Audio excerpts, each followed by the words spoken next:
చేయవలసిందిగా మనం కోరుతున్నాం. కాబట్టి ఆలపాటి రాజేంద్ర ప్రసాద్ గారి ఫోటో పక్కన ఇలా 1 అంతే, ఇలా పెడితే ఓటు వ్యాలిడ్ అవుతుంది.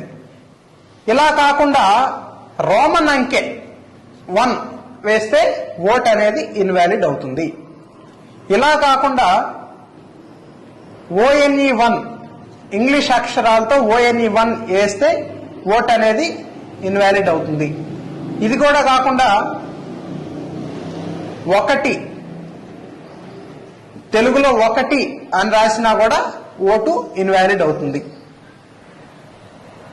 మనం 1వ నెంబర్ ఇలా అంకె వేసి దీని చుట్టూ ఇలా 0 చుట్టినా కూడా ఓట్ అనేది ఇన్వాలిడ్ అవుతుంది. ఇలా కాకుండా కొంతమంది ఇలా 1 వేసి చుట్టూ ఇలా బాక్స్ కడతారు, ఇది చేసినా కూడా ఓట్ అనేది ఇన్వాలిడ్ అవుతుంది. ఈ 1 వేసి మళ్ళీ పక్క